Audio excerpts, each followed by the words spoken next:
I am going. Hello friends, আমরা হলাম বাঙালি আর আমাদের দ্বারা সব কিছু সম্ভব, তাই না?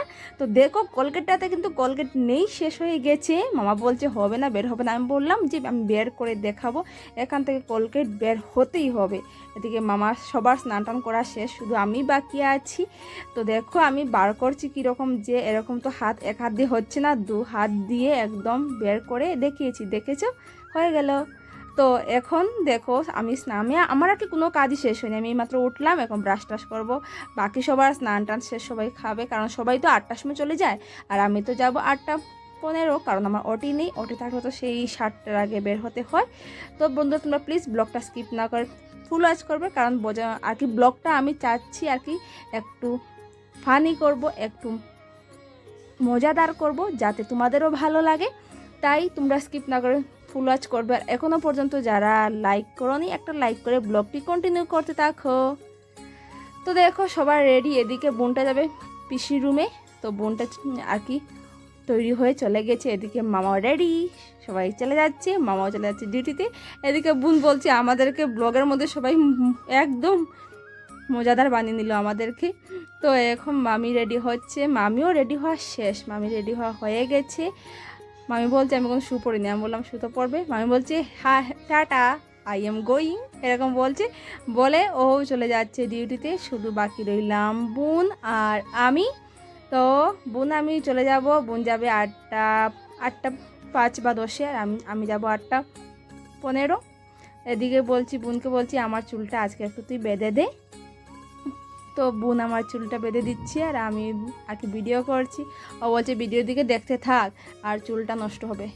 তো দেখো বোন অনেক সুন্দর করেই বেঁধে দিয়েছি। আমি বলছি আমাকে একটু দেখা না ভিডিওতে কেমন হয়েছে চুলটা। তো দেখাচ্ছে। তো বন্ধুরা বোনেরও এখন যাওয়ার সময় হয়ে গেছে, বোনও টাটা বাই বাই দিয়ে দিল আর বোনও চলে যাচ্ছে।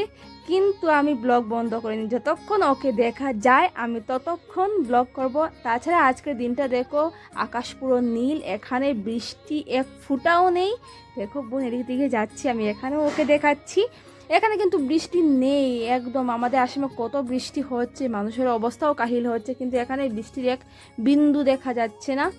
দেখো বোন যাচ্ছে, আমি ওকে ডেকেছি কিন্তু ও শুনতে পায়নি, ও চলে যাচ্ছে। আর আমার বেশি লেট না, আর আমিও চলে যাব। সবাই দেখো সারি সারি বেঁধে সবাই ডিউটি যাওয়া শুরু। সবার এখনও তো কম, আমি যখন যাই বা 7টার সময় অনেক বেশি ভিড় থাকে। দেখো আমি এখানে ব্লগ করছি, এদিকে দেখো সব দরজা খোলা আছে, তো সব দরজা একটু একটু আর কি এঁটে দিচ্ছি। তো বন্ধুরা এখন তো আমি চলে যাব। দেখো চুলটা বের হয়ে যাচ্ছে, কি করব। তো বাই বাই। রুমে এসে গেছি, আর রুমে আসার পর যখন জলটা পাই, জলটা মনে হয় আর কি অমৃত, তাই না? গরম থেকে বা টায়ার্ড হয়ে আসলে আর অন্য কিছু লাগে না, শুধু ঠান্ডা জল হলেই মনে হয় যেন অমৃত পেয়ে গেছি। তো আমার ডিউটি থেকে আসা হয়ে গেছে, বোনও এসে গেছে, শুধু মামা এখনও আসেনি, ওরা আসবে। আমার আসা হয়ে গেছে, বোন আমার একটু আগে এসেছে আর আমি এখন এসেছি। তো একটু তার ডিউটি থেকে আসার পরে অনেক ভালো লাগে আমার। গান গাচ্ছি, বাদল বর্ষা বিজুলি সাবন কো পানি, এরকম এরকম গান গাচ্ছি, একটু মজা লাগছে, কারণ সারাদিন কাজ করতে করতে রুমে আসার পরে একটু মজা লাগে। কিন্তু মজা কোথায়, একটু পরে তো রান্নাবাড়া করতে হবে। আর দেখো আমার চুলটা বেশি সুন্দর হয়েছে, বোন বলছে চুলটা বাঁধা বেশি সুন্দর হয়েছে, তাই ডান্স করছিস ব্লগের সামনে। আর এদিকে দেখো এগুলি দেখো কি সুন্দর সুন্দর কড়াই, আমি বোনকে টানছি, ও একটু দেখছি, আমাকে টানছি, বলছি আয় সামনে ব্লগে।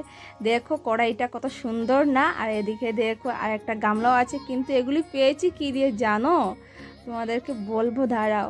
অনেক সুন্দর হয়েছে। এই দেখো ওই চুল পরে পরে শেষ হয়ে যাচ্ছে, টাকলা হয়ে যাচ্ছি। আর এদিকে দেখো চুল দিয়ে এত ভালো ভালো আর কি, অনেক হেভি, কিন্তু গামলাটা অনেক হেভি, আমি মাথার মধ্যে দিচ্ছি টুপির মতো, অনেক হেভি। কড়াইটা একটু পাতলা আছে কিন্তু গামলাটা অনেক হেভি। তো চুল পরে পরে শেষ হয়ে যাচ্ছে, আর এখানে চুল দিয়ে কী করবো, সবাই এরকম কিনে, তাই কিনছি। আর একটা জিনিস দেখাচ্ছি দাঁড়াও, এই দেখো এটা নতুন আনা হয়েছে আমাদের, অনেক পরিষ্কার জল লাগছে, অনেক ভালো লাগছে। আর যেটা নিচে আছে এটা একজন আন্টি, রূপালীর মধ্যে আন্টি যে তাদেরকে দিয়ে দেবো। আর মামি কিনেছি, দেখো এই যে মশলার ডিবাগুলি আমার অনেক পছন্দ হয়েছে, অনেক ভালো লেগেছে। এখানে লঙ্কা গুঁড়ো, হলুদ গুঁড়ো আর জিরে গুঁড়ো আছে, এইগুলিতে অনেক সুন্দর লাগছে কিন্তু দেখতে। এগুলি আনায় আর কি একদম পরিষ্কারভাবে দেখা যাচ্ছে কোনটার মধ্যে কি আছে, পরিষ্কারভাবে একদম দেখা যাচ্ছে।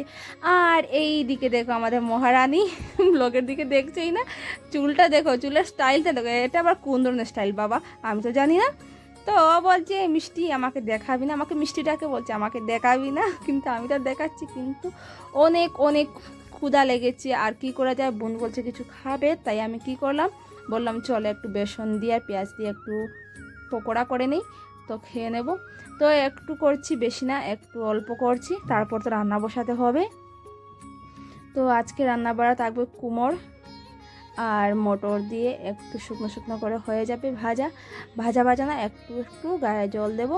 আর এদিকে তো আমি কাটছি পেঁয়াজ, আমি একটু স্টাইল বেশি করে ফেলছি, আমি কাটছি পেঁয়াজ। আর এদিকে দেখো বোন চোখে লাল হয়ে গেছে একদম, আমি বলছি দেখ দেখ আর একটু দেখ, আমি কাটছি আর ওর চোখে জল, ভাবো ও কি পেঁয়াজ কাটতে পারবে। তো এখানে দেখো আমার এটা বড়াটা একদম রেডি করে নিয়েছি, এখন শুধু তেলটা একটু গরম হয়ে যাবে আর বড়াগুলো এখন ঢেলে দেব। বড়াটা হচ্ছে আর আমার শুধু মনে হচ্ছে কখন যে হবে আর কখন তাড়াতাড়ি খেয়ে নেব সেটা ভাবছি। তো বন্ধুরা তোমরা প্লিজ বন্ধুবান্ধবের সাথে একটু শেয়ার করো, আমার চ্যানেলটাকে একটু সাহায্য করো, গ্রো হতে একটু সাহায্য করো। অনেক আশা নিয়ে চ্যানেলটা খুলেছি, জানি না কি হবে। তো দেখো আমাদের বড়াগুলো হয়ে গেছে, আর একটু হলে তো আমি একদম জ্বালিয়ে পুড়িয়ে শেষ করে নিতাম। আমি আবার ওকে বলছি খা খা। তো বন্ধুরা আমাদের বড়াটা আর কি, বড়া বলছি কি পকোড়া বড়া বলি আমরা, তো পকোড়াটা রেডি হয়ে গেছে আর এখন আমরা দুজন বসে গেছি খেতে। অনেক গরম গরম লাগছে, বেশি করিনি, করেছি জন প্রতি আমাদের 2-4টে হয়ে যাবে। অনেক ঝাল ঝাল বলছি কি অনেক গরম, আর কিন্তু অনেক টেস্টিও লাগছে, কারণ গরম খালি পেটে ক্ষুধার মুখে যাই পাবে তাই অমৃত লাগে, অনেক গরম লাগছে। তো বন্ধুরা আজকের ব্লগটা এখানেই শেষ করে নেব, তোমরা সবাই প্লিজ ব্লগটা দেখবে। আর আজকের জন্য টাটা বাই বাই, কালকে নতুন ব্লগে আবার দেখা হবে।